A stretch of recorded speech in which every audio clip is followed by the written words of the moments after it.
Hi everyone, good morning. Miss Terri here. It's been a long time, guys. It's been a long time, so I'm glad to be back, and I'm glad to be here to do an edition of Book Look. Book Look again is where I would answer questions that you have sent in that has to do with reading, book suggestions. And so let's see. I've got a letter here. Dear Miss Terri, is this winter ever going to end? Sometimes it's just too hard to get outside. My kids are restless. I'm trying to get them to read, but it just doesn't seem to be happening. Have any suggestions? You bet. I sure do. All right, guys. I know it's hard. It's been a long winter. Spring's around the corner. But in the meantime, what can we do? What can we do to get those kids reading? Well, one of the things that I'd suggest is perhaps to get the parents reading. A lot of times when kids see that their parents are doing something, they're more likely to do it as well. I'm a parent as well. I get it. You're busy. There's always laundry to be folded, dishes to be put away, chores, errands. It's nuts. So I totally sympathize, especially in this day of COVID. But might I suggest take a break? Perhaps for a few hours on a Saturday or Sunday. Why doesn't everyone come to the Graves Library and get a book? And I'm talking the whole crew, top to bottom. Or we don't necessarily think of families as top to bottom, but how about thinking of it this way in a line? Parents to children of all ages. So I got thinking about it and I thought, what if we call it Family Reads? So this month, Family Reads, I thought we would explore the mystery genre. You could have a discussion with the kids about, okay, genre, a certain type of book, something that these books all have in common. There's many different kinds of genres of books. But again, for this book look, I thought, let's take a look at mystery. It's winter, kind of a good time to curl up with a good book, suspenseful. So today, what I am going to do is I'm going to focus on a couple books, in particular for littles. But I also wanted to point out we have this display here at the library, and I've put together, we've got some books for adults, some very popular books. Just throw out a couple names like Susan Hill, The Various Haunts of Men. We've got Louise Penny, big mystery writer, Still Life, among many, many others that we pulled. High school level, many high school level books. One in particular that's been very popular, The Box in the Woods, a twisty, witty, deadly delight by the #1 New York Times bestselling author, Maureen Johnson. So again, high school level book. As we move further down, we've got some great YA mystery books, some junior fiction books. So again, these are for high school, middle school, elementary level, but it doesn't stop there. We even have early readers. We have early reader books so that the littles can get involved too. Those kids that are just learning to read. There's always good old Cam Jansen and the Pizza Shop Mystery. Or what about for all those boys out there and girls that love baseball? Let's get in the mood for spring here and maybe read Cam Jansen and the Baseball Mystery. So again, early level, high level, low level. And what could be fun about this is, say you're all reading this mystery genre. Maybe when you're having dinner, you could sort of try to see what this all has in common. From the adult book, what you're reading, like trying to figure out who did it. Explain to the kids, what about in your story? Who's trying to solve the crime? Did you guess who it was? Were there clues in the story? Just something you could all talk about. So just a suggestion, but again, mystery genre, pretty broad. I know some people don't like things that are really gory, which I totally get. Believe me, they're not all gory. There's some really funny mystery books. So wide range. So anyway, what I thought today, I wanted to focus on one of my absolute favorite books. For kids, I would say, it just depends on their reading level, but I really like this book because it's a thicker book, it's a bigger book, but for your emerging readers, this is a book that they can tackle. Think about it, someone that's just learning to read, to get this big, heavy book, it's not a really thin book. It's loaded with pictures, lots of visuals. I'm going to read the first chapter because I think parents, you might enjoy this book as well. It's called Baby Mouse, Private Eye by Brian Selznick and David Serlin. You may remember Brian Selznick from a couple of his other fantastic books. I can't say enough about Brian Selznick. He is amazing. The Adventures of Hugo Cabret, Wonderstruck, Marvels, goes on and on. He's fantastic. This book, though, is for a younger level than those other books. Again, I'm a huge fan. So let's take a peek.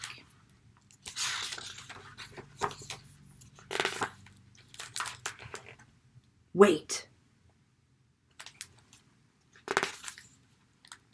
Who is Baby Monkey?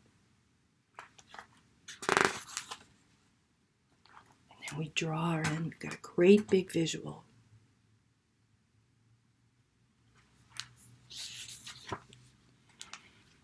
He is a baby.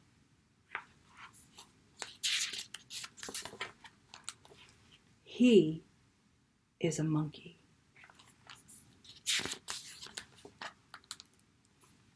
He has a job. Baby Monkey, Private Eye. So then the book breaks into chapters. So chapter 1 to chapter 5, in the back of the book, we have a key, we have an index, and a bibliography. So here we go. Chapter 1, The Case of the Missing Jewels. Now, I want to point out this beginning page, a couple pages here, where we show there's Baby Monkey in his office. And what is so cool about this book is that every chapter starts the same way. And in the picture, the visuals change depending on the case. So this is an awesome book to use with your children, where you can talk about, what's Baby Mouse reading? What's this picture on the wall? Oh, a night at the opera. And you can take the time and really study this page and talk about what's going on in the picture.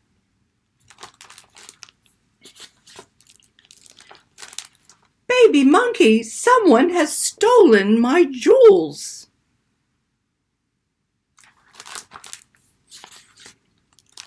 Baby Monkey can help. Baby Monkey looks for clues.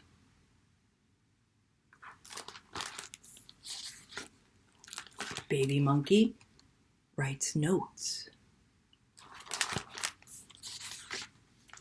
Baby Monkey eats a snack. As he eats his baby carrots.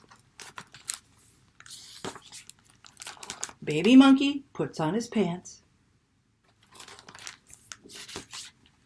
There he is. He's struggling because he's he's got to work at it. He's still struggling. Remember, kids can relate to this. When you're a baby, getting dressed is not that easy. Still struggling. Tough morning.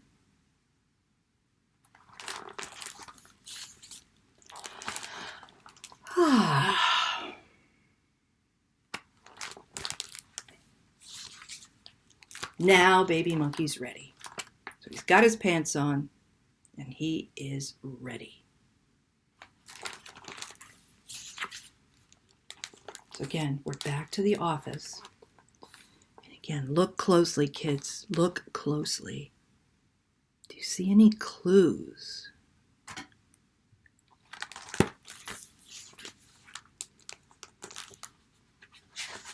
The baby monkey is very, very smart.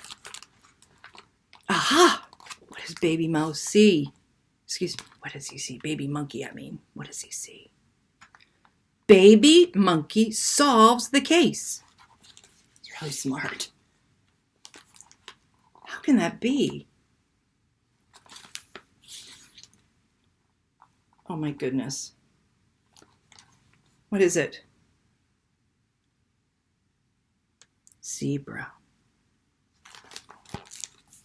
And the jewels are lit up in red.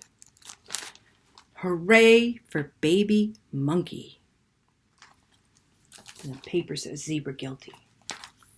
And she goes, la! She's an opera singer. So I'm going to stop there, but I just want to point out, let's say we go into chapter 2. This is the case of the missing pizza. But what I want to point out is, so let's go back to the office. And now as we look around, we'll see that things have changed. So now the little monkey is reading a book on famous pizza crimes. There's a map that has Italy on it. The Italian Job. Posters on the wall. But the format stays the same, and kids love consistency. So again, baby, oh, monkey, someone has stolen my pizza. So all the chapters follow the same format. They change in the beginning, the visuals, which again is something really fun to discuss with the kids. And if you go to the very back of the book, I love this. In case that you've missed something, or parents, you could go ahead and look at these keys first. It will tell you the key to baby monkey's office. And it will tell you, and what's, again, very educational, is that, a map of Italy, circus posters, P.T. Barnum. I mean, a lot of these pictures, the Apollo 13 blasting off in a subsequent chapter. So these are really good points to discuss and educational, because these are, pictures of real things. So anyway, huge fan, great book. Kids have really enjoyed it. I've used this with a lot of emerging readers. Okay. And another book that I just want to share with you, point out, and a couple awesome books. We have a lot of graphic novel kids out there. Yeah, you know who you are. Graphic novels, guys, they're great. Add them in. They're quick reads. So when your kids come in and they're getting a bunch of books and they want to get graphic novels, that's fine. Sherlock Holmes and the Adventure of the Blue Gem. Again, graphic novel format. These have been wildly popular. Case Unsolved Files. True stories. This here, Escape at 10,000 Feet. Okay, by Tom Sullivan. A man in his mid-40s wearing a suit and an overcoat buys a ticket for Northwest Orient Airline Flight 305 bound for Seattle. 3:07 p.m. The man presents his demands. $200,000 in cash, 4 parachutes. If the demands are not met, he threatens to detonate the explosive device in his briefcase. So begins the astonishing true story of the man known as D.B. Cooper and the only unsolved airplane hijacking case in the United States. Wow. This series is amazing. Again, so we have this one. There's one on Alcatraz. I've got others that I'll be ordering. Great series. Kids are really, really enjoying these. And again, it's educational. This really happened. The kids can try to solve it. Of course, we don't want to forget the classics. Hardy Boys. How many of you grew up reading the Hardy Boys? Nancy Drew. Great. Relive your childhood. Read these to the kids. Talk about it. When you were a kid, you read these books. Maybe your parents read them to you. Something you can talk about with the kids. And last but not least, humor. We can all use some humor these days. This is a really funny story that I would highly recommend you read to your kids. A mystery. 7, 8, 9. Play on words. 7, 8, 9. It is a great detective story. You want to find out, why is the number 6 afraid of the number 7? Why? It's the untold story. Parents, read this to your kids. You will have them laughing. Or kids, come in and check this book out. It is so funny. Everyone knows that 7's always after him. 6 knows this. Word on the street is that 7, 8, 9. That's true. 6's days are numbered. Lucky for him, Private Eye is on the case. The facts just don't add up. It's odd. Will Private Eye put 2 and 2 together and solve the problem? Or is 6 next in line to be subtracted? I've read this book with kids, and I've had them raise their hand every time any mathematical term is used. And it's great. So they're listening to the story, but anytime the hands go up. So again, you can make this really an interactive story. A lot of fun. So I'm going to close. I hope that's helpful. Come into the Graves Library. Maybe the mystery genre is not your genre, but you like the idea of a family read. Maybe you guys would all like to choose a biography on the same person, or maybe you just all want to pick a different biography, or maybe you just like to all read different sports books, or you like just funny books. Whatever, come in. That's what we're here for. We will put together a package for you, a book bundle. Tell us how old the kids are. You don't have to tell us how old you are, parents. That's okay. But you might want to tell us what kind of things you're interested in, and we'll put a package together. It'll be kind of fun. So anyway, that's it for now. Spring is coming. Hang in there, and happy reading as always. Take care. Be kind.